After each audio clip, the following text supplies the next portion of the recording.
It's now time for Denya's Delights. Steve Denya's Entertainment News Roundup. Wow, that took me by surprise. Good morning. Morning. How you doing? You've got a new thingy. I've had thousands of people in an office. I've been directing them, saying a bit of that, tone the turn down, working on that. Yeah. So finally, we have a new little bit for me. Yeah, well, I mean, it's a work of genius and art. I'm feeling very important right now. Well, you are very important. Thank you very much. Look, let's start with what is going on in LA. I spoke to Caroline Faraday. Yes.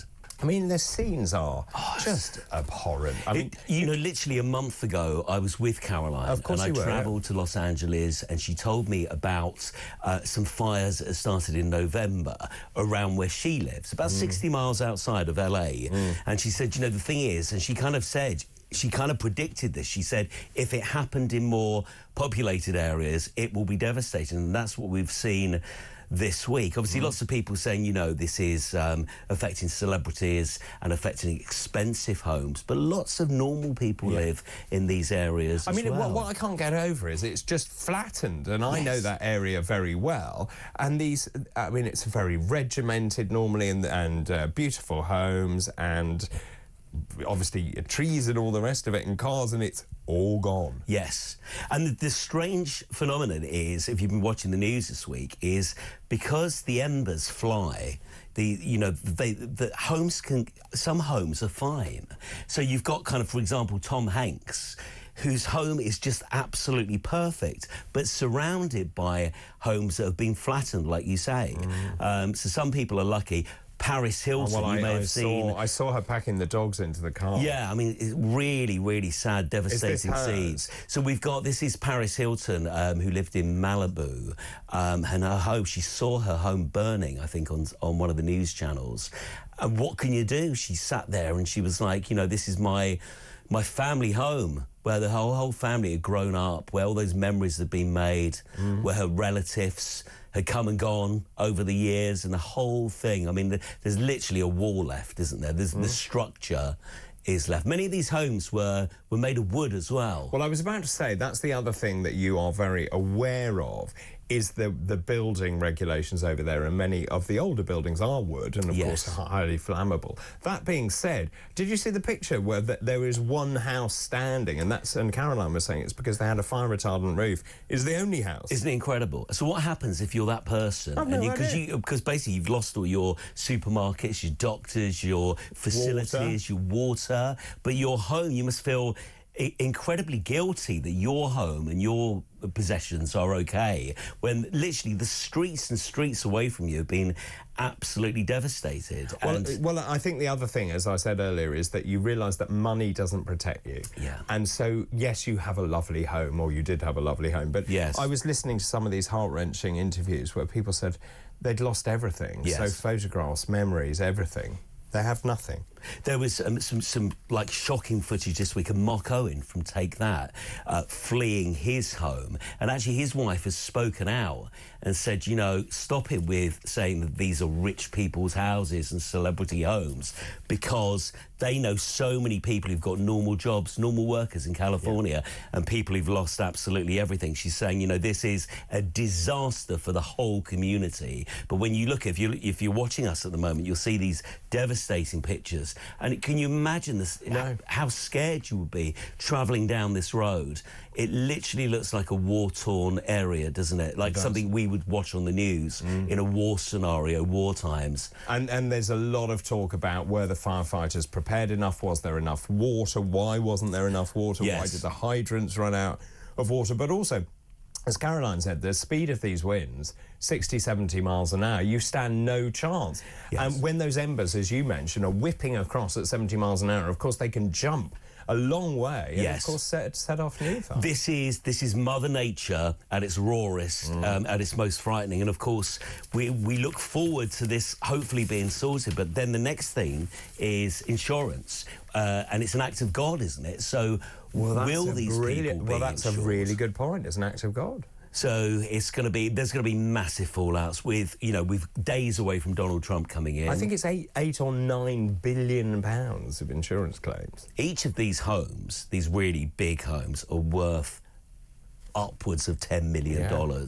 So you can't even get your head around. They showed on one of the news channels yesterday a picture of what it would look like if it happened here in London, and it would be the whole of the central London part, you know, around Buckingham Palace, completely devastated.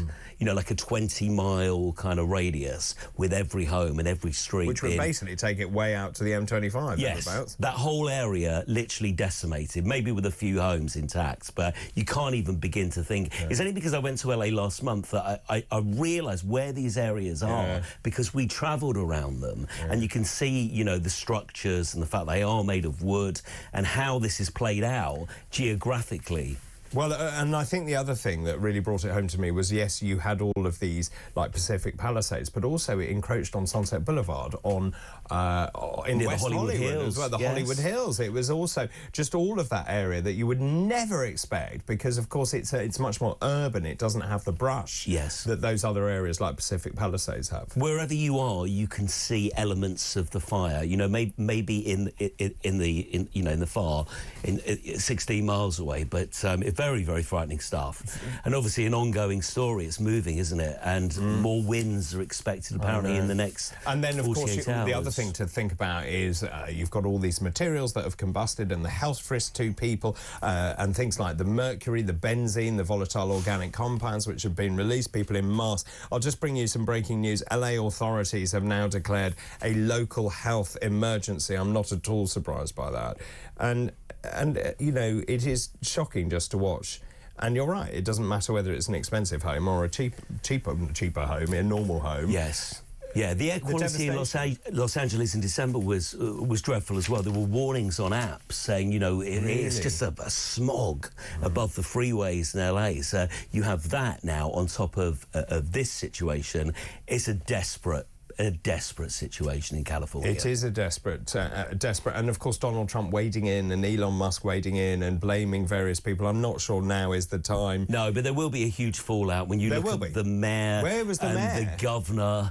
I mean, they look useless, don't they? Yeah. And they're not really dealing with media inquiries either. So if you're a resident there, you would feel like you're utterly on your own. Do you know, so many of my friends have been affected and they were all moved out, and one of them, Peter, did a message yesterday just saying, furious, absolutely furious. Where was the preparation? Why was there no water? Why do I not have a home? Yes. And I can understand that. Yes, desperate. And it is absolutely desperate.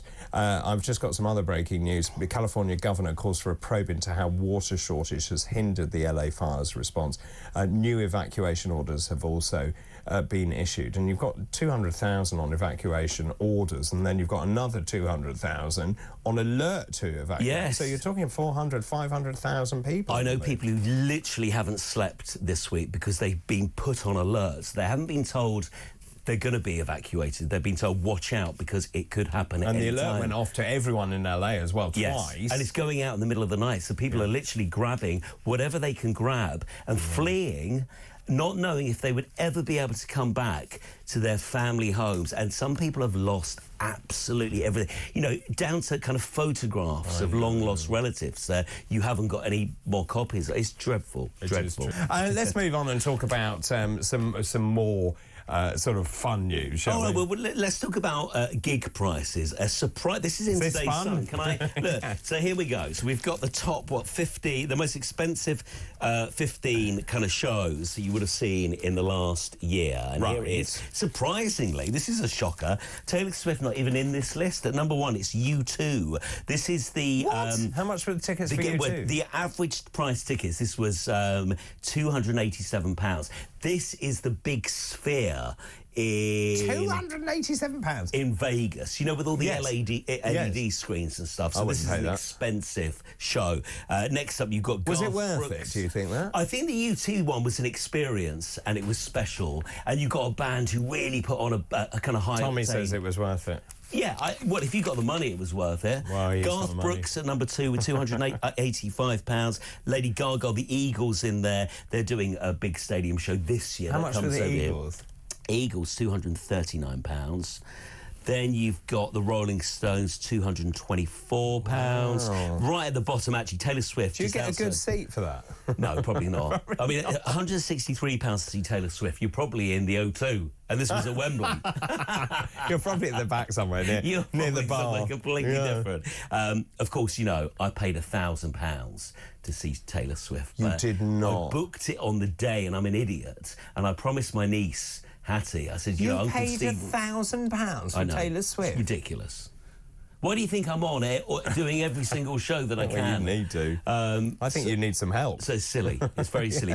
But interestingly enough, it is going through government at the moment, and they are talking about dynamic pricing and the fact they're trying to think up ways of how to stop ticket touts buying tons of these tickets and then selling them 4 times more. And we saw with the Oasis gigs, we need to stop this whole dynamic pricing thing coming on, meaning that you can wait for 10 hours trying to get your tickets, and then by the time you got the chance to buy the tickets, they've pushed the price up. Yeah, that's not fair. It's just really, really not fair. So watch this space. Lots of ministers talking about it, and different motions and bills hoping to be passed soon. So just in terms of those prices, it looks to me that the golden oldies seem to be, the older artists seem to be commanding bigger fees. Is that right? It started with Madonna years ago, where she, all of a sudden, gig tickets went up to £80, and they always used to be £20. Yes. On the Ambition tour, £20.99. It was a fortune, I remember that. 99p went a long way, though, back in 1990. You could buy an ice cream for that. Exactly.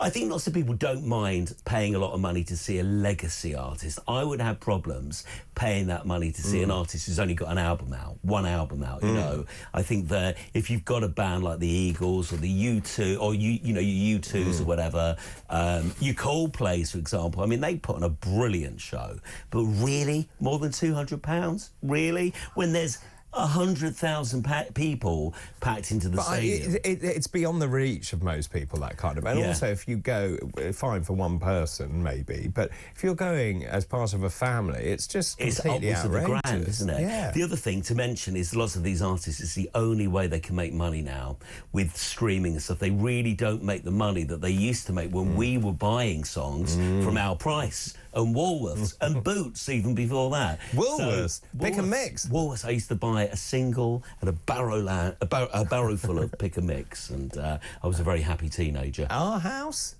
Did you say? Our Price. Our Price. Yeah. Yeah, Our Price. Sorry, he's got very confused in there, Dean. Our Price, that was a huge thing, wasn't it? And I remember going and leafing through all the vinyl and, you know, taking up. Do you remember HMV in Oxford Street? We used to kind of go through, you used to get the imports of the songs and stuff. Yeah. Great times. Great times. Now, you, I don't know where you get the time, but when you're not working 100 million hours a week, you often go to the theatre, and well done you for doing that. So you've been off to the theatre this week? I've seen The Devil Wears Prada. And I want to mention this because if you're listening or you're watching and you fancy a really great night out, you want to, you know, celebrating something, go down to London's West End. This is the brand new show that everybody's talking about. I've got a little trailer. Can I play you a bit? Yes. Okay, let's have a look.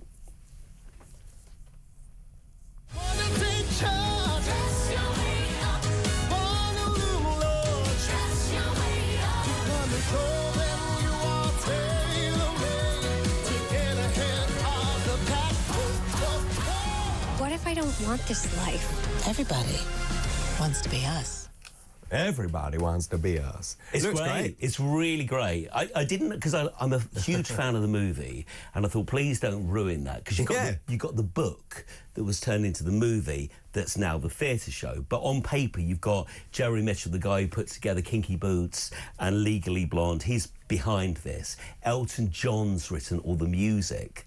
So the great thing is, all the music you can hear Elton John singing, basically, because they're very Elton-type songs. And so they're all new compositions, are they? All new compositions. Yeah. It's very clever. The songs are great as well. You know, sometimes you see these musicals, you think, that's just been shoehorned in to extend it by 5 minutes. The act is great. Now, Vanessa Williams is usually in it. She's off this week. So I saw the understudy, Debbie, but it was a great show, a really, really great show. Okay. I went 10 minutes before it started. I said, please, have you got one seat? They had one seat. They sold me a £200. You just rocked up. £240 seat for £55. Okay, that's good. Which is a good way of doing it. Yeah. Or go on these kind of cheap theatre apps or whatever to try and get the tickets. I never know whether to use those or not. No, I'd rather go straight there because the person in the kiosk will show you where the seats are available. There were a couple of like 2 and 3s as well, but it was, you know, matinee on Wednesday afternoon. It was absolutely packed. All eyes on this. There were people from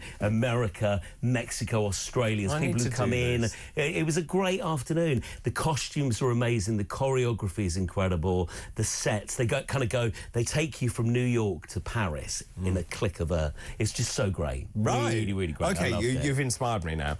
Shall we talk about birthdays? Go on then. I was going to say Rod Stewart. I mean, he's a very youthful 80. 80 years old. He looks great. He does, he really does. He was in Virgin Radio a couple of months ago and he really looks... You know, he hasn't kind of meddled with his face. He doesn't look weird. He's an incredible artist. We've got an artist, Dr. David, who has been around for like 60 years before me. 250, I'm going to go into one now, 250 million records sold, which is incredible, isn't it? 30 albums. So what the BBC are doing tonight from 8:35 BBC 2 is you've got so much material. There's Rod Stewart at the BBC, volumes 1 and 2.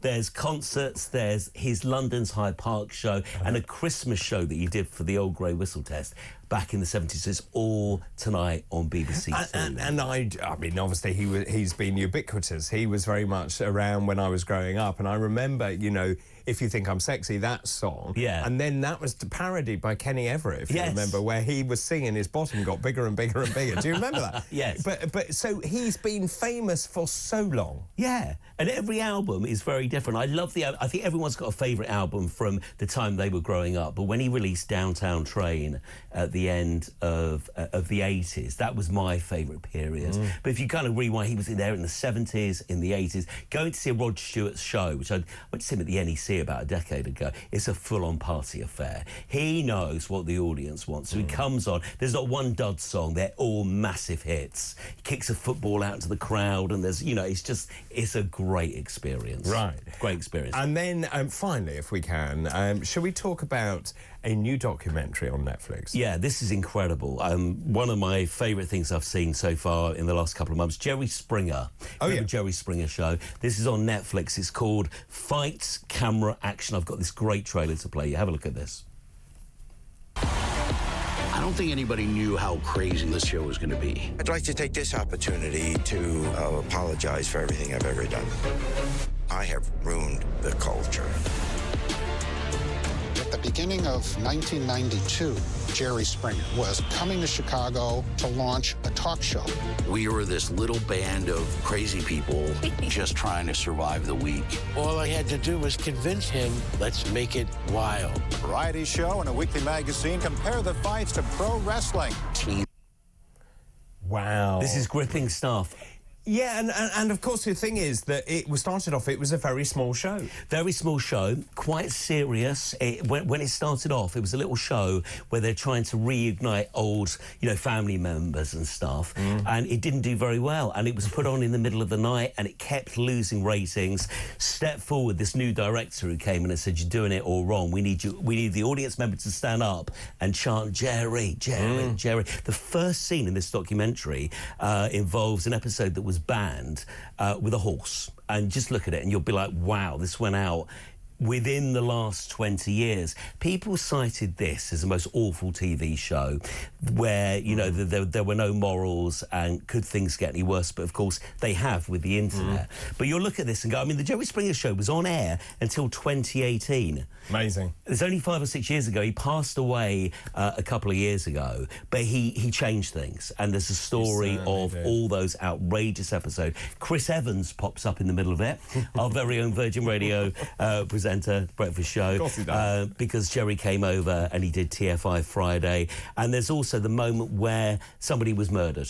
And that changed the television show. That changed everything. It sent shockwaves. And, of course, people over here tried to copy the format. They did. Could never really do it as I just think... We've got different laws. Well, I think it's also that, but also I think it's the tone of it. I think also there was a difference between the American public and the British public, of course. But Steve, thank you so much. Thank you so much. Always great to see you. That was Steve Denyer there with today's Denya's Delights. Now,